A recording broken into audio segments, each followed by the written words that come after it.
All right, guys, we are live. Are you ready for this? Woo! So ready. We're going to give it just a second so it lands everywhere. All righty. Okay, so kicking us off. Hello, everyone. Thanks so much for joining tonight. This is the Crude Audacity Podcast. I am Catherine Mills, and you are tuned in to the Oilfield Unfiltered with Matt Bauer and making his debut, Mr. Bryan McDowell out of Texas. Two of my very good friends. Matt is a regular, so Bryan, you are up on deck. How about you give us the whole spiel? Why oil? What's going on? How's life? How's Texas? I don't think it's any secret that's a shit show right now, but but I don't know. Texas is good. Just hanging out in San Angelo right now, just kind of waiting everything out for everything to kind of start back up and everything like that. So just doing some consulting, working on the PhD. So you've been working on that PhD for a while. A little bit longer than I care to admit. That's like, for sure. Really, you gonna lock it up or what? Hey man, good work takes time, you know. You're also doing it concurrently with a master's in reservoir engineering. Too. Yeah, then working. You signed up for a master. You were so overeducated; it's almost embarrassing at this point. Thank you. Yeah, I would agree with you. So, talk to us about this consulting wing that you have started. I mean, it's about damn time, but like, what? How do you even say the name? Come on now, I'm from Mississippi. Sabata. So actually, I guess I hadn't told you all this. So so I got on a stint where I was really into spaghetti westerns for a while, right? What's a spaghetti western? Catherine, really? Yeah, seriously. Is that dirty? What? No. It's the old. So it's essentially there's the John Ford westerns, right, with John Wayne and all of that, like in Monument Valley and everything. And the spaghetti westerns kicked off with Sergio Leone in Italy, right? And so they call them spaghetti westerns because they were filmed in Italy and in Spain. Well, anyways, so the actor for that was that guy, Lee Van Cleef, who is always the bad guy in all the spaghetti westerns. So anyways, my real estate company is called LVC Land Company, which is Lee Van Cleef, right? And then the consulting company is called Sabata Consulting, which was a character that he played in another movie. So so it's Sabata. I take Long it you're a fan. Yeah, I just think it's fun to have a theme in there. So next time I'm not going to name it after a movie because it's really hard to get domain names after movies, apparently. Oh, really? And famous actors. Actors, there you go. Well, Bryan, tell us a little bit about what you do, because you are, I go back to the overeducated in both petroleum engineering and geology. So you are what we call an oil field half-breed. What is happening? How did you do this? What are you doing? Half-breed. Yeah. Like twice breed. He's half and half. He's half petroleum engineer, half geologist. Yeah, just making everyone mad. So right now, I mean, honestly, doing a little bit of everything. So doing mostly spot fire work right now. I'm also doing some frac hit stuff that I was doing, kind of published on at the previous company I was at. And then working on a couple data projects actually as well. Can't talk about that one yet, but hopefully when we bring Ronnie on here, by that point, it'll all be released. Oh, excellent. So look forward to it. Then the PhD stuff too. I bought a drone the other day, so we're gonna go out to Western Slope, so out towards Grand Junction, probably for a month later this summer. Go take a bunch of drone footage and hopefully build out a field trip for AEPG. It's coming to Denver next year. So kind of take the PhD and move to the next step. Going with you? I'm sorry? Are Matt and I going with you? I mean, I guess if y'all want to. I'll take all the Sherpas I can get, man. It's like I've been just getting fatter and lazier since I got out to Texas, man. We don't have sidewalks in San Angelo, so it's like roll up. Yeah. It was 108 on Tuesday, man. Like I don't want to walk outside in that. Well, good Lord. Well, we are also joined this evening by Mr. Matt Bauer, and I know he's been kind of a regular on this program, but this is his first live stream. So Matt, just tell us a little bit about us. Tell us, we just launched the second Hackers Village webinar. So tell us a little bit about that. So Hackers Village, it's a collaborative learning resource that we've been kind of working on. What the idea is to get a bunch of data science applied in the petroleum and energy industry, materials that are out there without a paywall for the users, so they can get out there. And if you have the aptitude and the gumption to want to go ahead and start adding those tools to your tool belt, that they're there and ready for you to go. So.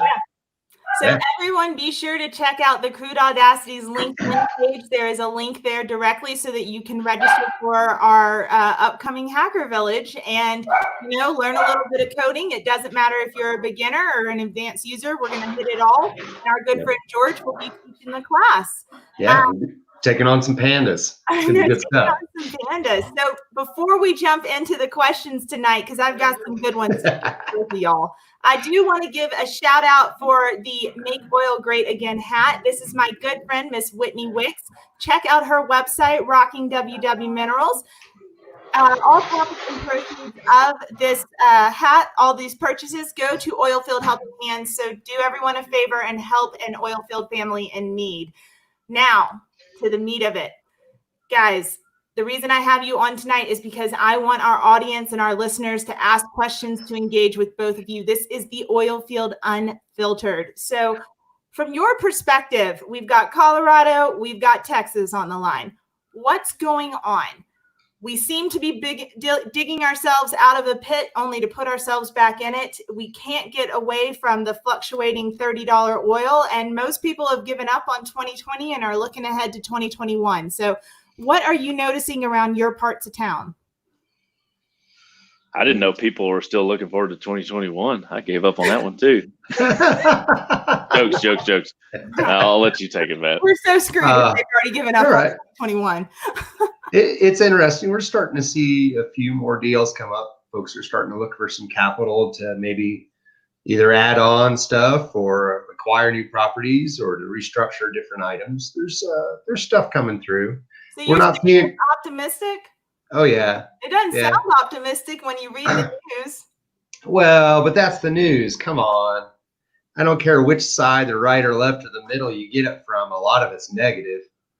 And that's the thing too, depending on how long this all runs, the recovery is going to probably be a lot quicker than it would be on one of the major Great Recessions. So that's mine. I'm an optimist. We all know this. I don't know. In order to be a geologist, you kind of have to be. When you work up something and then you work through and then drill a test and that wasn't it. Geologists are spinners. We didn't lose money. It was science. Not spinners. You learn from if you don't learn something from a dry hole on something, then you already paid for the lesson, but you didn't learn the lesson from it.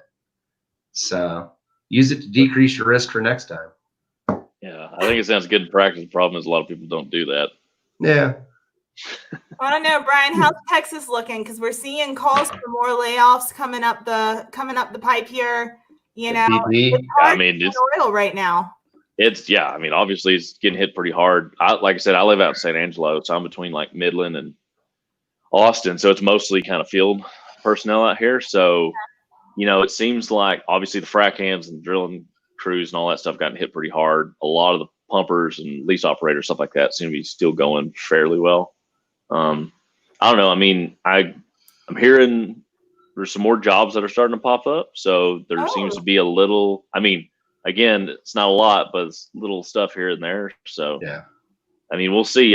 Honestly, just kind of in holding formation right now, to be honest. So I think that's good. Yeah. I guess we didn't get locked down nearly as much as Colorado does too. Y'all got locked down a lot more than we did. Like, I think I was talking on the phone earlier. It's like, I think there's 110,000 people in San Angelo. We got less than 100 cases and 2 hospitalizations. So, all in all, the town hasn't been too affected, knock on wood, up to this point. So hopefully you can keep going that way. Yeah. Matt and I are still in an epic debate about the legitimacy of the data. So I don't know if that'll ever end, but I have enjoyed the banter. I don't want to put a dog in that fight. I know, right? Stay out of politics and religion. Never. Yeah. I'm from Mississippi. We breathe politics and religion. And ignore science. Hey, chill, bro. But speaking of science, one of the reasons I wanted you two on today was because there is a call to return to science in our industry. But what does that actually mean? Because we are an industry with data, and we are an industry where, we are measured by our KPIs and getting things done quickly, efficiently, and returning the surface back to better than it was as much as possible. So this call for science, this return or fight against the funny money that's entered the industry and quote unquote turned it into a Ponzi scheme. I mean, what are y'all noticing? How is the oil field pivoting because of this newest downturn? I think you're starting to see a lot of you had a good idea, looked at it for a little bit, and set it to the side because you had stuff you had to get done. A lot of those interesting products, or we'll call them spare time cards, are getting developed right now. So when people have the time to go ahead and go through and prove up those projects. I think a lot of it is now like no one's got the money or wants to spend the money to go do big fancy studies now. So all of a sudden you're going back to like, hey, we acquired this data like a year ago and didn't really do anything with it. And like trying to go back to all that like low hanging fruit and kind of go back and try to squeeze that extra little drop out of those lemons or something. I mean, like I said, the majority of the work I've been doing right now is honestly, it's people like, hey, we're not drilling anything. We might as well spend this time to build out our databases properly or get it all linked up and actually see what we have. Because there's so much like, I mean, Matt, I'm sure you know a million times better than I do how much dark data there is out there. I mean, it's obscene how much is out there that we don't even look at because no one wants to, type it up from a PDF into an Excel sheet. Sometimes it's not even that. They just don't want to take the time to go ahead and parse it. And you can't do all the fun, sexy stuff with it until you get it all cleaned up. Dude, I know. Yeah. It's like everyone was going straight to machine learning. It's like, bro, you got to like get all the data together first before you can actually go do all this fancy stuff. It's like some of us got to be in the trenches. Management. How do you communicate that to management? How do you let them know, I know you are considering cutting 40% of our workforce, but we still need to go back to this data. We need to reevaluate. We need to come up with something that's more effective and efficient. I mean, you got lower staff. You got to, I don't know. I mean, it's tough. I mean, when you have you got lower staff. You got to focus on stuff that's more important. But I mean, there's always, I don't know, the way I look at it, there's always different fields of view, right? There's the short-term stuff that's going to kill you. There's a long, that if you don't get this done today, we're not going to be able to make cash flow that we need for this quarter, right? But there's the stuff was like, if you're going to drill it out, look at the history of the field over 10 years, what's important on just like answering a million emails in one morning versus like taking a day out to go and type up that crap that no one else wants to type up. I mean, you got to think about the long run too, I mean, if that's in the business, but I mean, if you're just going to build and flip it, then I guess it doesn't matter. Well, that's the problem though, is that the scheme used to be, buy this acreage, quote unquote, prove it up, but really the payout is when you flip it. So your profitability cannot be the end game. It has to be the development game these days. So how do you switch? I mean, it depends. I mean, it's just like real estate, right? I mean, buying and flipping houses or renting houses is the exact same thing as fields. There's just a little bit more certainty in it, a little bit. But I mean, it's just the business model, right? I mean, if you want to go in and just build it and flip it, get the cash out and do it over and over again, there's some guys and gals that have done it that have been super successful. But that's a totally different mindset than drilling a field out for 20 years, right? Yeah. I mean, you're talking about just drill it, frack it, draw it down as fast as you possibly can, get that IP, do as little as possible, don't ever drill a bad well, right? Because then you can screw up the whole portfolio. Versus the other side is you got to build out the infrastructure.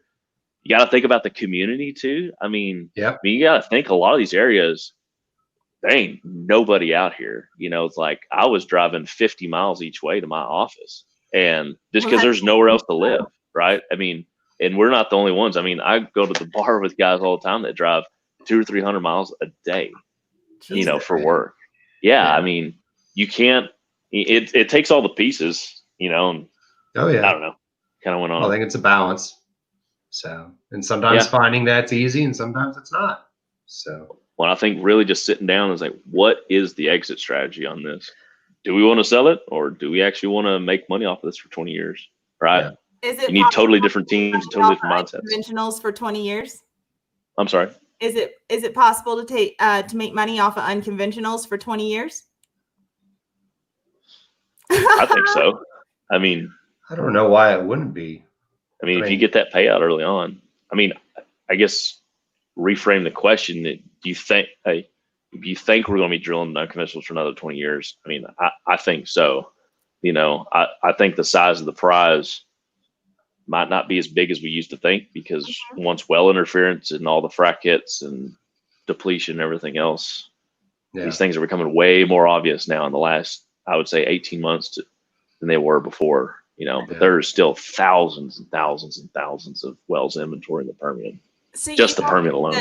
This new downturn, I know y'all have seen it in the news, and I've definitely seen it across LinkedIn and other various forms of social media, but this is being called the death of the oil field, the death of shale. I mean, I don't think that's going to be it at all. You just smirked at me. So you just wait until this winter when all the associated produced gas has gone down and gas prices spike way up, and let's just see what happens. So I don't think it's the death of shale. I've only seen $12 gas one time in my life, and I think it lasted for a month and a half. Yeah. Yeah, I don't think it's the death of shale, but we're damn sure going to the hospital for a little while. Oh yeah. I don't think there's any avoiding that. A little ICU for a little while. Well, do you think there's going to be a push back to things like the powder and more conventional assets? You know, there's nothing like Canada or Russia or the Middle Eastern out here, but we do have, you know, some what I call American conventionals. Smaller. The big stuff's been drilled up. Exactly. So do you think there really is a movement back to these field development projects as opposed to well development projects? Absolutely. That stuff is absolutely what's going on right now. I've seen it go around town. Yeah, I'm actually talking to a guy here in town about drilling some wells 40 miles from here. They're not old, you know, it's verticals on some old stuff. It's not sexy. But dude, if you got a 3-person company, I mean, it don't take a whole lot to make a living off of that, right? I mean, it's the size of stripper wells or something. Are you chasing behind pipe? Yeah, I mean, it's a little bit of everything. I mean, you're just trying to squeeze the last little bit out of that acreage, you know, up dip potential, or, you know, uphole potential, behind pipe potential, down spacing. I mean, even Pickering, right? I believe it was Pickering.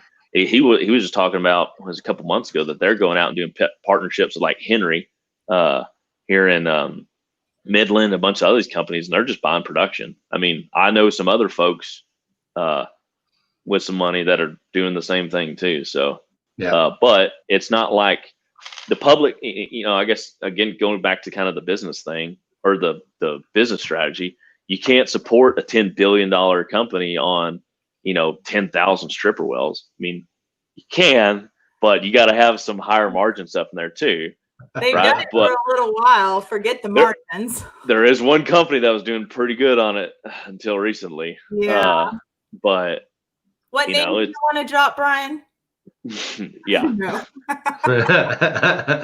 So, but I mean, you can do it but you know, the thing is you can only get the frac so much better, and you can only get the spacing so much better. At some point, the only efficiency left is time and overhead, right? So how do you get that lower? You start automating stuff, you know, getting rid of getting rid of redundant staff, automating workflows, you know. I mean, it's sad, but it's true. I mean, I don't know, Matt, what do you think on that? Because I'm more in favor of approaching it from the digital twin, not necessarily. I mean, I know we had a lot of pork in the industry and we have been cutting it like nobody's business, but there's still opportunity here. And I did see a stat the other day that said 80% of all opportunity across the field and some other industries is just going away. These frivolous jobs, but they're not really frivolous if there was a demand for them prior. So what does it mean to, you know, introduce the automation? You know, but here's the thing, at least the way I view most of that is the automation allows you to touch so much more than you would have been able to do if you had to do it all manually. And there are going to be positions, like if you look back at a lot of the big engineering houses and big oil and gas houses, they had floors of draftsmen doing up maps and cross sections and, you know, engineering designs and that stuff. You don't see that anymore.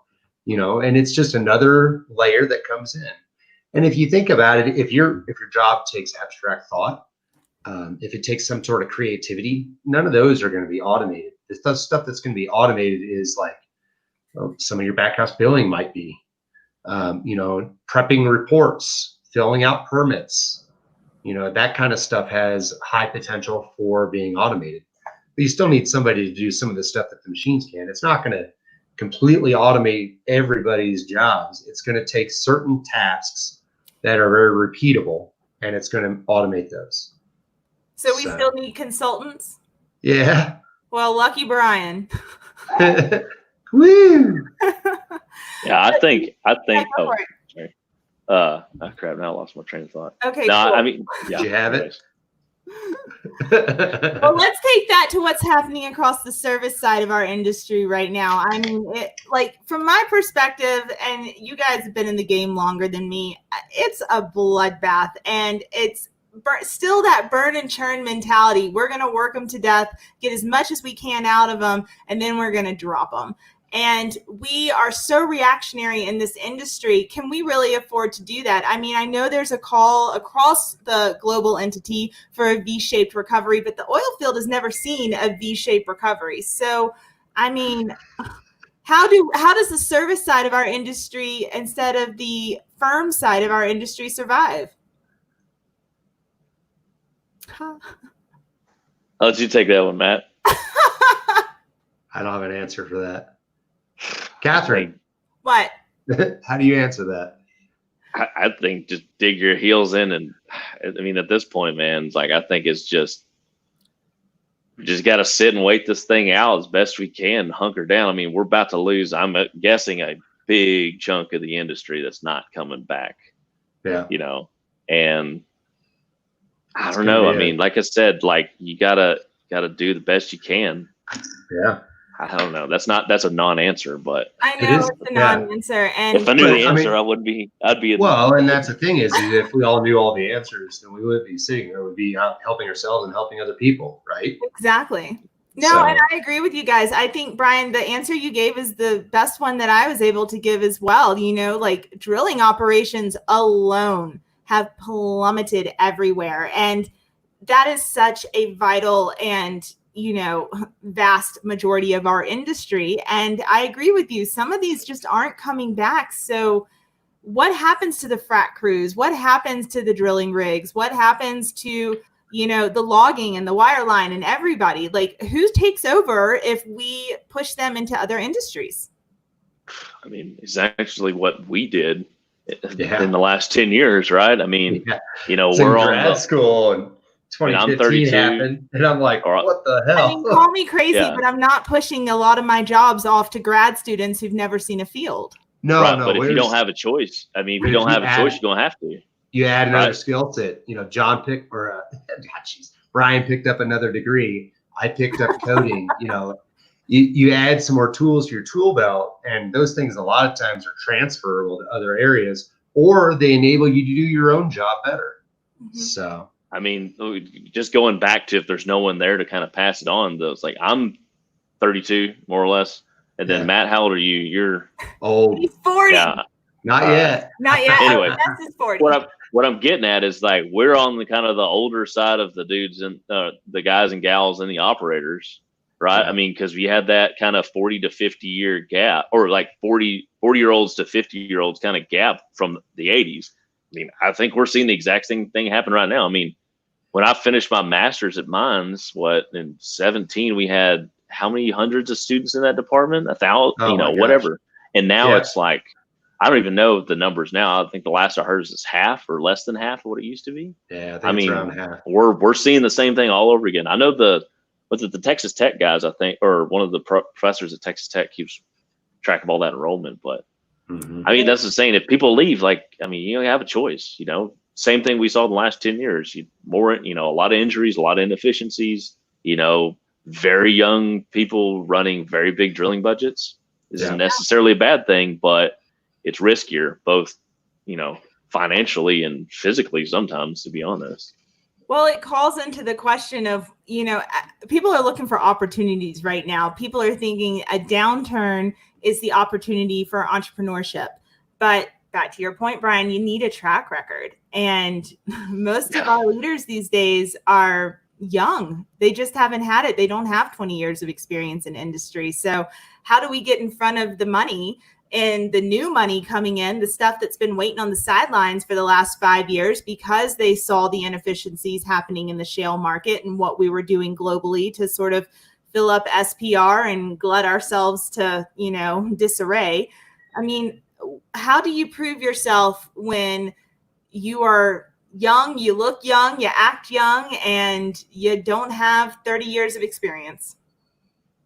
Get out there, publish, do research, share your ideas, network, pick up new school or new skills. I mean, all the above on that. It's where are you going to spend your spare time, right? I agree. Like, I am the opinion, y'all know me, I tinker around with like a million different projects. I think honestly, if you don't have the track record, there's nothing you can really do except just keep working on stuff and keep working on new stuff. Don't get in the rut. I mean, like right now I'm doing Spotfire, learning SQL on AWS, Helium, frac hits, and I don't know, some other stuff I can't remember right now. Oh, my PhD. Yeah. My PhD. Yeah. That one's been going on a while. But my advisor's not on here. Your PhD. So, but I mean, honestly, that's all you got. It's a chicken and egg thing, right? Like, if you don't have a 20-year record, and you've only been in the business 2 years, there's nothing you can do, right? All you can do is do a bunch of different things and try to learn from all of those and, bring something, a fresh perspective, which I think is what's missing most out of a lot of oil companies is fresh perspectives. A little bit on that, because we are missing a fresh perspective. Actually, the old models that is private equity and really only 15 years old, it's not working. I think the joke is that a lot of dry holes have been drilled by private equity. So there is a call in industry for a new type of oil company, a new type of investment scheme. But before I let you loose on that and what that means, a lot of people are asking, what is in your Whataburger cup? No, Lone Star. Hear that real fast. The national beer of Texas. I'm trying to get a sponsorship either from Lone Star or from Whataburger. Come on, guys. Steady, though. There you go. So Lookout Stout, representing the mines. Mississippi Rosé. Yeah. Mississippi Rosé, is that what you said? Yeah. I didn't know they grow grapes down there. I thought it was too humid. Too hot. Yeah. Grow grapes down there. Well, saying you said it was the Mississippi Rosé. It's because down in the South, we call it blush, and we sip it when we get our hair done. Right, but one of the big things, I'm super nerd for a second. One of the big things that you can't grow vineyards in a lot of places is because of cotton rot. I think it's a disease off cotton. So you don't see vineyards where there's cotton a lot. That's why I was asking. Yeah, that's why most of the vineyards are in West Texas, or like way out, or the hill country, like really shitty soil. Like away from a lot of the cotton fields and stuff. Yeah, interesting. We are soybeans, cotton, and catfish, and that is how it is always. Cotton and catfish. Do you know what catfish is? I know Brian does. Matt, do you know what catfish is? The fish. Well, like, have you actually seen one? Have you gone fishing with a cane pole? No, we run trout lines. See, yeah. We go out I know. We go out crappie fishing and set up your trout lines. You check them in the morning and the evenings. So that is jugs. Out to Colorado, some people were like, "Hey, we're gonna go fishing, y'all." I really thought that they were gonna have a cane pole. I did not expect any of those trout lines. Oh, the fly rods. What are you talking about, Catherine? I'm confused. People putting out trout lines for trout. Trout lines for trout. That sounds like actually a really good name for a shitty bluegrass band in Boulder. Trout lines for trout.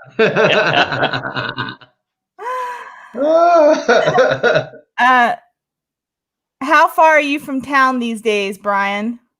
From town? Yeah. What do you mean? And someone just said that my fishing thing was a fishing date. It was online dating. It was not. Catfishing. Wait. I get it. Catfishing. I get it. Okay. Wow. Mississippi. I'm from Mississippi.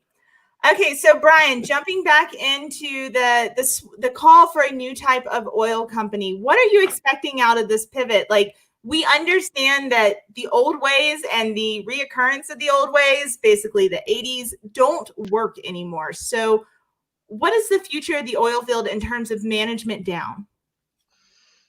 I think right now the near future is mostly going to be acquisitions and bolt-ons. It's going to be tough. What's that? No science? Yeah, well, yeah, but science internally. I guess, are you But- talking about like how companies will be growing in the future, or how they be operating? Going Operating. forward? How are we going to make a sustainable oil company? I don't know. It's a hell of a question.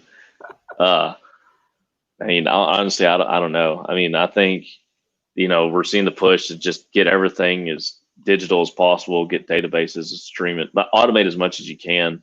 Use expert opinion or technical experts where you can't, automate it. I mean, I don't know. Make educated decisions in order to decrease your risk. Yeah, I don't. That's not a very sexy answer, but I think that's the truth. I think that's where it's all headed. I think that, grading yourself and doing those postmortems, whether your reserves were higher than what you thought or they're lower than what you thought, and what was different after drilling the well than what you thought was before. And if we can take those lessons and apply that on a consistent basis, actually get back to the stats and the risk, rather than just success culture. And actually going back, Zach Holland commented about having an army contractors. I actually been thinking about whether we're going to see a lot of oil companies start moving towards kind of almost a gig economy type deal, right? Yeah. Because if you need to cut overhead, right, most of us aren't going into the office anymore. I mean, it sounds like most oil companies aren't going to have all their staff in the office till next year, I think. I keep hearing. Oh yeah. Right. No, so downtown Denver is absolutely dead. I mean, all my fields are up in Wyoming. Even when I go up there, I mean, there's nothing. It's been completely eliminated. Yeah. So like I said, I think the only way to really cut down a lot of that overhead or expense is you get rid of staff or you use contractors or consultants or something like that rather than full-time staff, because then they're not paying the benefits and all this other stuff, right? I actually really think that I think the oil field is going that way. I mean, who knows, especially since, we've effectively COVID's essentially killed the idea that we absolutely have to be in the office. It's good. I like working in the office, we're done. To be honest, but a lot of people don't want to, and it's not necessary all the time. And I think it's going to kind of speed up, accelerate that kind of contractor type model going forward, I guess. Maybe not. I don't know. I think that will be a temporary thing though, Brian, because I think that, we are going to see this turnaround. It happens every time. We aren't in a cheap enough storage capacity on any type of renewable in order to compete with hydrocarbons. Should we start moving that way? Yes, I think so. But eventually you're going to get to a point where there's a competition with less people going into this industry for really good staff, right? Mm-hmm.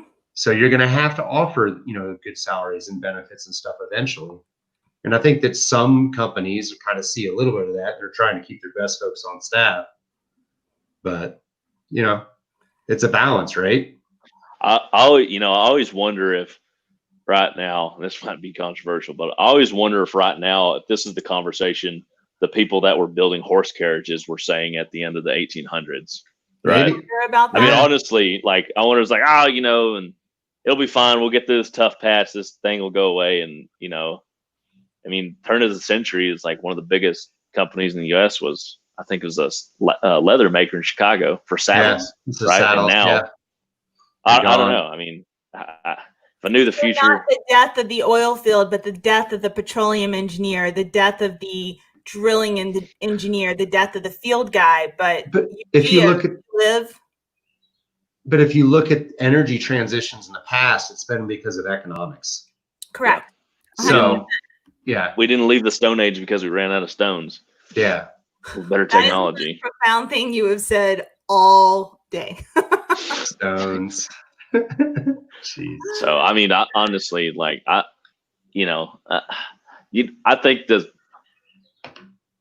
think we've there's probably something. I think we've seen I think the real good glory days of oil and gas are behind us, right? I mean, electric, why get the degrees? Why fight? And quite frankly, why do you work extra jobs to afford to stay in oil for that potential upside? Honestly, if I had to start all over again, I'm not particularly sure I would go do this thing. I've been I mean, I came out and like really started working in 14.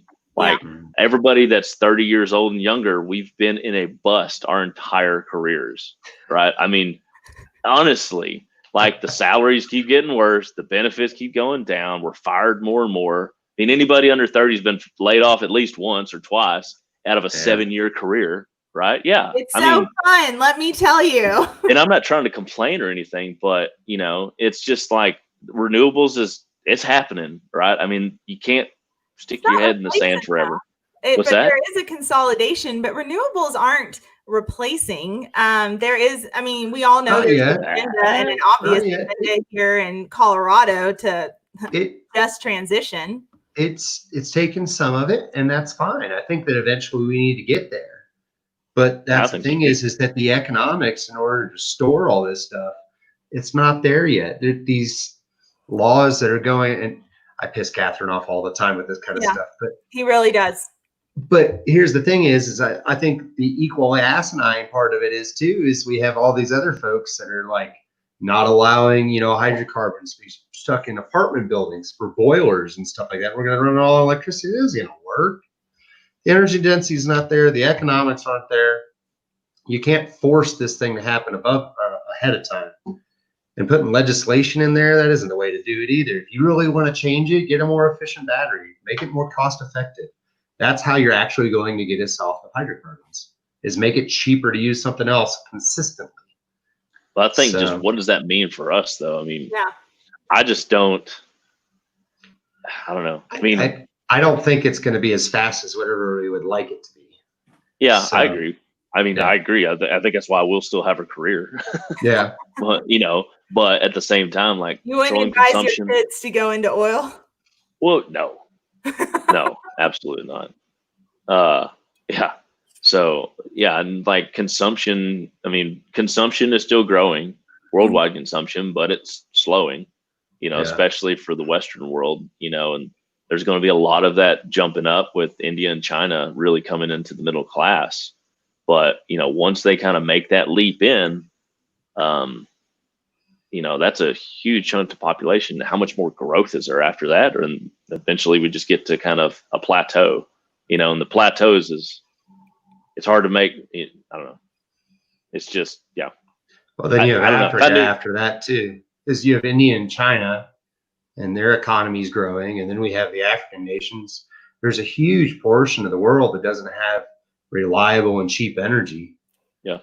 So, I mean, there's whether it's coming from a renewable source or whether it's coming from a hydrocarbon, or more likely it's coming from a mix, it's going to be there. So, the question is whether it's going to be coming out of the U.S. or not.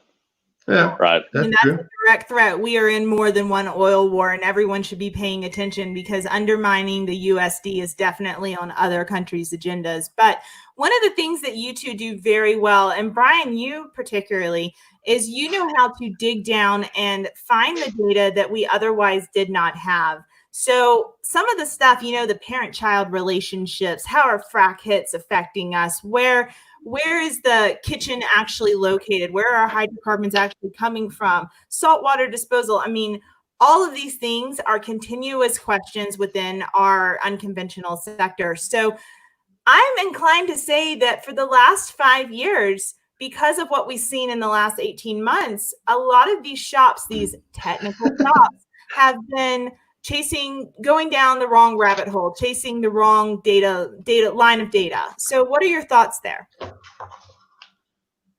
I think if you're a hammer, everything looks like a nail. And I think that's most of that's what a lot of folks do. I think it's me and Matt were talking about this, right? The geologists always think is because we landed 1 foot too high or too low. The drilling engineers got out of zone for a little bit.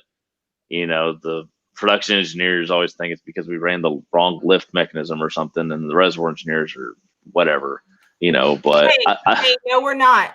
Hey, I'm a reservoir engineer too. I don't know. I mean, I forgot the question now. Well, but there's also, when your samples cost, multiple millions of dollars a pop, and how are you going to test every single little variable on a traditional method? You could go through there and build out a model and try to figure that stuff out, but there are some things we've figured out along the way, and there's other things that we're still kind of like trying to understand what the hell's going on. Hey, I think the Bryan, big thing is see this call for you being from the AAPG deep state. Yeah. Zach, I told you couldn't say that on the live stream. No, I think part of it is too. Still isn't making profits. So. Well, there's two. I mean, kind of going back to what we were saying earlier about kind of like the impact versus the effort, right? You want the highest impact for the least amount of effort, right? But are you talking about short-term impacts or long-term impacts? And I think within each, and I think within each organization, what are people doing wrong or what are people doing right? Is that I think a lot of times is we lose perspective that because I'm whatever a sedimentologist, I think that we should be in this slightly more facies a couple feet up or down, right? But that doesn't mean shit if we've got a terrible frac job, right? I mean, shales took off because of completions. It wasn't because geologists suddenly realized there's oil and gas and source rocks. We knew it was there for all along. Yeah, and I'm not.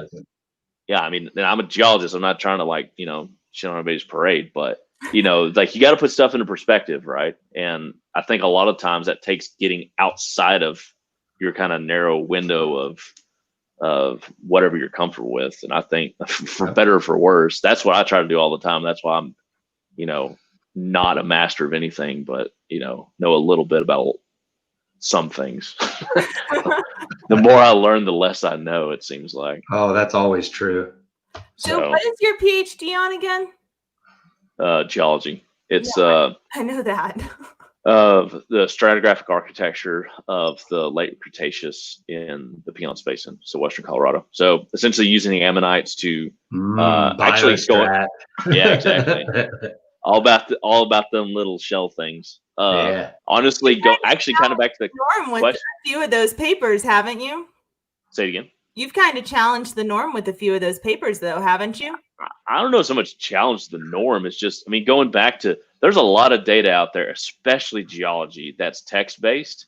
And just going and my PhD is mostly just taking the last 75 years of work in this basin and piecing it all together and trying to make sense of the soup, But that's one thing. And Matt, chime up if you think I'm wrong on this. I think in geology, we do a really poor job of documenting a lot of that data. It's gotten better in the last few years. And reusing it too. Yeah. I submitted a paper a couple months ago to a pretty big journal on we should be doing this. And they rejected it because they said, that's not possible. It's naive to think we could even do this. It's dude, we've been doing this for 8 years. That's the mindset you're fighting. Yeah. But one of the other companies I was working for, we took this large, freely available database, and then I made it so it was importable into our mapping software as pseudotops. And all it was text parsing and getting it formatted correctly. But all of that data is just kind of sitting out there, and it just needs to be, usable. So, and sometimes getting it in the correct format is tough. Yeah, but so you're saying it wasn't the paper was rejected, this idea is rejected, not because it's wrong, but because it takes too much work to get done? Seriously, I've got the copy of the letter. It's ridiculous. We're about to resubmit it. Yeah, we're about to resubmit it. And oh, that thing you said we couldn't do, here's the last 100 years of work that we put in a SQL database that hopefully we're going to release publicly afterwards. So we'll talk about that hopefully next time with Ronnie. But it's great. Like I said, it's not just a lot of the stuff is just low hanging fruit, and people just don't want to put in the effort because it's not sexy work. I work on helium, dude. A lot of helium stuff. It's this weird little thing, but it's $200 or $300 an MCF, right? I was helium. What, you're working out of Wyoming? What are you doing with helium? Yeah, doing some things. Some things, excellent. Yeah. Well, across industry for a long time now, we have seen the debate of parent-child cousin, and no one's figured it out. And I don't quite understand why no one has figured it out. Everyone has a different set of rhetoric, agenda, storyline, whatever you want to call it. And now it's moving into, we need to remap the stress fields. That's how the hydrocarbons are moving. That's how the water is showing up. What the hell? Why is this still an ongoing debate, and why don't we understand it? It's been worked on by almost every company on specific technical teams for almost a decade. Yeah, frac hits well interference is really complex, though. I will give a lot of it as a jargon thing more often than not. I mean, so like Ali Dineshi and George King, they published a paper, I think it was last spring, trying to clear up the nomenclature once and for all. It was them, and there was a whole group of SP guys that did it, and gals, and it's kind of gotten adopted, but not really. And so it's just the jargon's one thing. The physics behind it are definitely up in the air. Why? Why? Well, because you can't see it. I mean, we can core it. You can core rock, yeah, but we were talking about all right. So like well interference versus frac hits, right? Like I use the term well interference. So I'm talking about a fracture's already been created, and we're pushing some sort of pressure perturbation through the system or physical perturbation through the system. I'm shutting in a well, bringing a well back online, changing the injection rate or something like that, right? Versus, actual frac hits is when you're actively creating a fracture, and it's actively growing towards you and actively changing the stress. It's a dynamic, we can core fracs. We can run, fiber. Yes, thank you. That word. Wow. A little too much. What word is that? But, we're seeing more companies slowly but surely doing that, and they're getting tons of data from it. So. Yeah, those things are super helpful, but at the same time, a core through that, you're talking about taking a core out of that is like taking a toothpick out of this desk, 6-foot desk behind me, right? It's like, if it's really simple, then if it's homogeneous and isotropic, then that's more than okay, but it's just not, and frankly too, I think a lot of people don't realize too, is like, we're using more fluid or we're using more proppant per foot or something like that, but we've also increased the lateral length. So instead of, going in and putting whatever 30 or 40 barrels or whatever a foot on a 5,000 foot lateral, now we're doing it on 10,000 foot lateral. And we're not doing 2 parent wells. Now we're doing 6 child wells. Those are enormous at tighter spacing, right? That's what everyone's doing. And so the implications for that, the physics is the same, but the amount of stress that you're injecting and the rate of it and the power, the work, that total hydraulic work or whatever that you're doing in the system is totally different scale, I think. And I don't know, maybe it's just me. So it's a complex problem. People are getting it figured out, but in all honesty, it's I think a lot of the stuff you can't model. You just got to figure out empirically, which sucks. Those are very, very expensive empirical tests. But at the end of the day, my job is modeling my ideas. If you can't model it, is it even real? If it's not on Facebook, is it even real? Well, that's the thing. Models are great. I can't upscale that. Models are great if you can accurately reflect the physics of what's going on. If you can't, they will lead you astray. Right? Yeah. It's as simple as that. Look, someone you'll hear it later because it's someone that y'all both know. But what is it? He looked at me and he goes, "Catherine, you know what the easiest thing to do is? Lie with data. If you can make it look pretty, you can lie with it." Yeah. And we've been subject to that across the field. That is why that a lot of people call it a Ponzi scheme. And are we going to get ourselves out of said Ponzi scheme? Is there an upside for oil? We're borrowing that much in your debt. Yeah. I said, if you're borrowing that much against your reserves that's not actually drilled up yet, and then you look at if it's a first generation well and you think that you're going to get 12 of them into that section, and you borrowed against it, there's a problem there. But I don't know.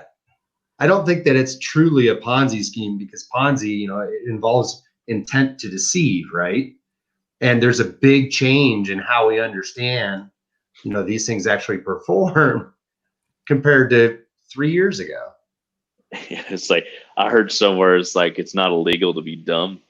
No, I think certain people do that daily. I think that's, Yeah, I see what you're saying there, Matt. If it's intentional, yeah, it's interesting. Well, I don't know, Bryan. What are you two, both of y'all, the geologists, the petro and geology? Like, what are you two seeing that's catching y'all's attention and making you stop and think a little harder about the future of our industry? How would you take it, Matt? Thanks, you know what? Natural gas in the long run, in the 20-year, is going to be much more valuable, I think, than what it is now. And it will make a lot of these tight gas prospects worth it. There's still a lot of deeper dry gas plays that are beneath assets that have, reasonable PDP. That there's a lot of potential still there. And if you can get them at low prices, then why wouldn't you? Because I don't think that we're going to see it, that negative 25 sustained more than just a few hours ever. And that was more of speculators, not being able to take delivery on an actual product. They wanted just the paper, right? Or the electronic paper. So are you saying there's going to be a rebirth of gas assets? And not the way it was, because we're way more efficient at producing it. We're way more efficient at producing it than we were when we saw those giant gas prices. But, I think that, on the 40, 50-year spectrum, we're going to see a lot less liquids used for transportation in this country. We're going to see a drop in demand for that to a point. It's still going to be used for bases for chemicals and everything else. And the global energy market's just going to keep growing. So I'm an optimist. We know this. But how are we even friends? Good question. Bryan, put your mask on, Catherine. Hell no. It's an airborne virus, Catherine. Do you not care about other people? No. Oh Lord. Oh Lord. I know. He's so trying to trigger me right now. Bryan, what are you seeing? I mean, I wouldn't go in front of a private equity group right now and start pitching the idea of dry gas plays. Hell, I wouldn't go in front of private equity right now for anything. I'm a part of the group that believes hold out till Q2 2021 and pray you make it. I disagree. Right now, I would love right now is the time to buy. Yeah, now's the time to buy. Like I said, I'm working with some folks right now that we're trying to find some stuff to buy. Where are you looking? It's kind of a personal question, don't you think? That's what I'm here for. Yeah, I think personal questions or asking personal questions. We can switch to personal questions. Y'all have generated enough comments from all the listeners so far. So yeah, we got, I don't know. I mean, I think, I'd love to go buy some vertical stuff right now. Like, honestly, I mean, now's the time to buy on stuff, but like, where's it going forward? Man, honestly, I can't remember who read this. I want to say it was like Malcolm Gladwell was talking about like how the NBA looks now versus the NBA looked in the 70s, right? And how hyper competitive sports have become over the last 30 or 40 years. And I think as we get these kind of oil prices have been staying down, it's getting more and more competitive. I think we're starting to see that it's a more competitive industry, I think, than when I started back in 2011. And I think half these companies that exist can't exist below $50. I mean, they just can't. Some can't. Yeah, I mean, but I don't know. I still think most of what's going to be happening is just consolidation. I mean, sure, there's going to be some folks out there trying to start new companies right now, trying to do some wildcat stuff. Yeah. But I mean, we've got 10, 15, 20 years of drilling inventory on stuff that's proven right now. Maybe it doesn't make as much money as we'd like it to. But I mean, I see most operators, I mean, they have more, they've got more inventory than they got money to drill it, in all honesty. And so why would you go to try to buy another, start up another multi-$100 million or $1 billion asset when you've got one lying right in front of you? I mean, that's just me though. I mean, there's plenty of companies that'll do it. Buy up something or something you already have and just do a good EOR program on it. It's not sexy, but it makes money. Yeah, I think most of what's going to, like I said, I think most of what's about to happen is acquisitions. It's going to be everyone coring up, bolting on all that stuff in the independents, right, in the shale game. And then all the marginal areas, I think, is going to go back to a lot of strip oil companies, because it seems like a lot of these guys or a lot of these companies are selling some of this marginal stuff out to where, you got a 4-person team or something like that. You can make money, but not when you have 100-person. Maybe, I don't know. I feel like everything is just kind of redistributing a little bit, maybe. I do think you're going to see some analysis and people going back and looking at recompletes on stuff too. So there's definitely some of that early. No, but hold on. If you look at some of those curves, some of that earlier stuff, they didn't get everything that was there, right? And that's super low cost. That's not a recomplete, truly. Well, but on track, how's that? Okay, fine. But you see what I'm saying? There's more potential in assets that don't take as much capital in order to get online. Interesting. Well, guys, we're seeing a weird social movement, and I know that we are, wrapping up here, but for those companies that are announcing they're not going to build AI software for the oil and gas community, and they're not going to partake in sort of our data and analytics and science aspect of our industry. I mean, we are the energy industry, and we resonate across all other platforms. So just leaving us, what do you think is going to happen in terms of engagement, and how we as an industry come out of this with our heads held high? I'm talking about the Google announcement. That's one of them. All they said though is, I don't know which. There was a political organization, I believe it was Greenpeace, that said that. Of course it was. I don't know. I don't recall which one actually did it, but they put out an article basically saying that these tech companies, them working with oil and gas, was not in line with what their goals were, or their climate goals. Yep. Climate goals. And all Google said, if you read the article, is that they weren't going to write custom algorithms for the oil and gas or hydrocarbon energy industry. They didn't say that we couldn't use their services or anything else. So was it an actual statement? Well, I don't know. Like, that's actually the way they're going to move, or was it a placation so they can still get money from us for using their cloud computing services? It was but save face with other ones. You what? It was a purposeful dissociation. Yeah, we are smart enough to figure this stuff out. So the question you're asking is like, what do we think and how we should engage with the public? Yes. Oh. You need to take a sip from your Whataburger. Yeti, you can. I don't know. I mean, honestly, I think part of it is like what we've already been doing in Colorado for the last 10 years, right? Is going out and just, exactly. I mean, that's a lot of it. I mean, I think part of it is like, just be a good neighbor. I mean, and not be embarrassed with what you do, and not try to make everything damn political, dude. Like, oh my gosh. Then what else are you arguing with people about? Just don't. Maybe just work on something else. It's like, why do we need to argue about this crap all the time? It's like, it's my hat. Yeah, I saw it. Yeah, I mean, it's just like, I don't know. I mean, I get on LinkedIn a lot, but like for technical stuff, but a lot of this is just like going out and engaging people doesn't work if you go out and be an asshole when you engage them, right? Yeah. You're only making it worse. Zach is right. AWS does want our money. What's that? Zach says, who cares about Google? Amazon was like, we'll take your money. Yeah. AWS is definitely, they've been courting us for a while. Yeah, I don't. Sponsored hackathons and all types of stuff. They're champs. So I don't know. I mean, I think there's a lot of folks, to what you're saying there, Brian. I think there's a lot of folks in the middle that, like, they have to put fuel in their car. They want to keep their house warm, all this other stuff. But then again, they don't know what to believe on one side or the other, because a lot of our news sources have gotten so politicized.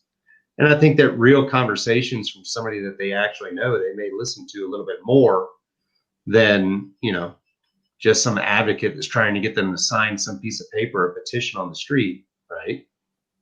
Yeah, I mean, I think it's the difference between saying, oh yeah, when someone asks what you do, I work in oil and gas. Like, what you do? I work in oil and gas, right? Yeah. I mean, tone changes a lot of things. Yeah. And I think honestly, a lot of the stuff, I don't know, I used to do like pretty involved with like kind of the Jeffco Energy Action stuff and all that. And It's pretty amazing. I mean, a lot of the times it seems like a lot of people just go to that stuff on both sides, not just anti-oil and gas, but also oil and gas will go to these things just to yell at people. And like, that's not helping anybody. Just stay home. I mean, in all honesty, like just do the right thing. I don't know why that's so difficult, to be honest. Well, it makes you feel better. I've never gone for the sake of yelling at someone, but I also go back down. There's a lot of people that do, though. I quit doing those. You're accurate. Just for the sake of yelling, what are you going to solve? We haven't seen anything get solved for screaming at each other. Well, guys, we're wrapping up. Are there any parting words of wisdom? Any projects you see coming up that you would encourage people to keep their eye on? Maybe something you're working on that's got you excited? Yeah, we're doing a few more courses and partnering with some other local organizations for providing free applied data science courses for the energy industry. So keep an eye on LinkedIn for those. Yeah, I guess for me, I'm going to be teaching a spot fire short course here in August in Fort Worth. So if you're interested, I'm going to doing a bunch of those.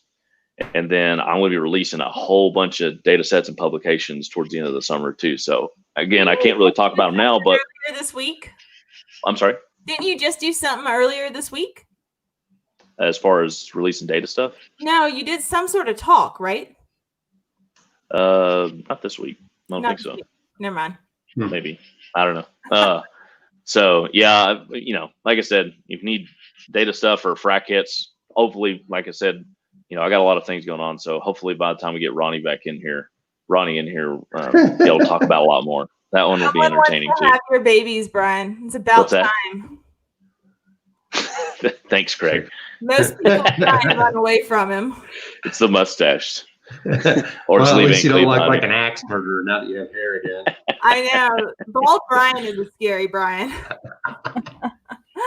Well, guys, thank you so much for taking the time. I really appreciate it. I love y'all's unfiltered opinion and where everything's going. I can't wait, Brian, to get you and Ronnie back on here. So everyone check out our LinkedIn's and stay in tune to when that's happening. But this has been so much fun. Thanks for all your insight. Check us out on LinkedIn, the Crude Audacity podcast. We did just post a Hacker Village free Python webinar that will be happening on the 30th of this month. So everyone, best of luck out there. We understand it's hard, and we understand that these conversations are the best opportunity for everyone to make best steps forward. So guys, thanks so much. This was so fun. Giga Mags. Peace out. Bye, guys. They're patter. See you guys.